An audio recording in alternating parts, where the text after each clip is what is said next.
our biggest thing that, over the summer we did a lot of assignments where we would record ourselves, the instructors, and then have them watch a video and record themselves doing a video and respond.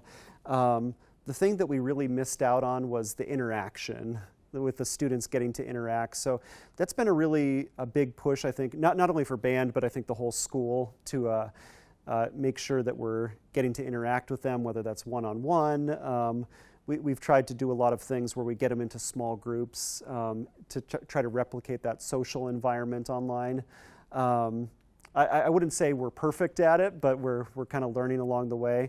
And we've also tried to do some things that are just fun for the kids.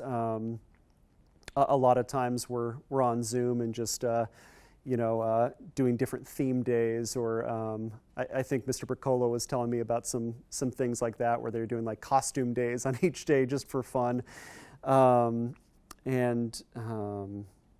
Just thinking through some of that.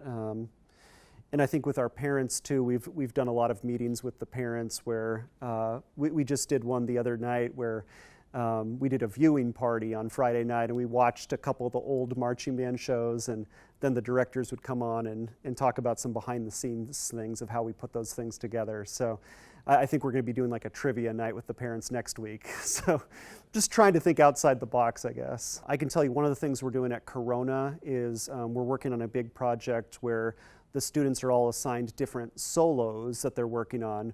And for us, usually in the band class, we don't have a lot of times to work on solos, just with the hours in the day and all that.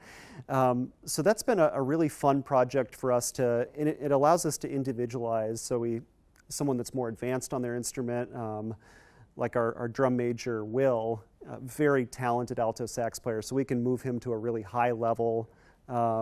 And maybe some of our younger freshmen, we can give them solos that are a little easier. So there's a little more differentiation, I guess, of instruction.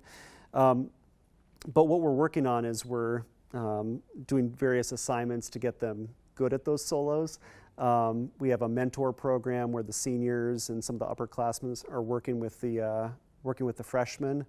And then from there, our big goal is, as we approach the end of the quarter, we're going to teach them how to record themselves, with a high-quality video, audio, and then we're going to put together just a big, like a virtual recital where we'll broadcast that live for parents to see their kids perform and to see other kids perform. I think one of the other things our percussion program's been doing. Scott Warner has been working on multi-track recording kind of things and probably teaching them how to do that as well. I know I think it was in the spring or the summer, he put together a virtual fight song with the percussionists, and I think he called it the coronavirus fight song, but but it was great. I mean, at the time they didn't all have instruments at home, so he had them do whatever you have at home. So you had some kids playing on pots and pans, and some kids playing on electric keyboards, and then he put together a fight song. But now that they all have instruments, he's working on putting together some video tracks together, and I believe he's doing that with his guitar kids as well. So putting together one of those virtual ensembles with little boxes and things like that. Yeah, it's certainly easy to dwell on those negative things and to try to get stuck in that. This isn't the way we've always done things. And certainly with a lot of band directors, and I've been teaching for 16 years, like there's a lot of things where I'm like, I figured out a certain way to do something that I know that works, and to have to completely reinvent that has been a challenge. But I think for me personally, as a teacher, I think about the tools that I'm learning how to use. I'm getting better at the computer things, recording, video, and a lot of the things that I think I can integrate to become a better teacher. And that's something we've been talking to the kids about. What are some of the tools? I think by the end of this, when we're all back in person, the kids are going to be so much better at technology of submitting assignments online. There's going to be a lot of things that I used to have kids like do a paper and print it out and all that. They'll know how to submit it online, and we'll save paper. A lot of the things where we've wanted to always do more assessments to hear the kids.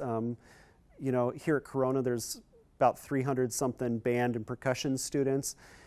And so with the number of kids, you lose out on that chance of hearing each kid individually. And sometimes when we've done plane tests in class, it might take a whole week just to get through each kid. And so we lose a lot of time. But with this, there's a new application called Smart Music where the kids can actually practice along on the screen. It'll show them what notes they played right, which notes they played wrong. And like my colleague, Leah Warner, he's been awesome because he's done that for a few years with that program, and he's actually taught us how to use that program. But now through all this, we've had the kids being able to do more assignments, smaller assignments, get them more instant feedback.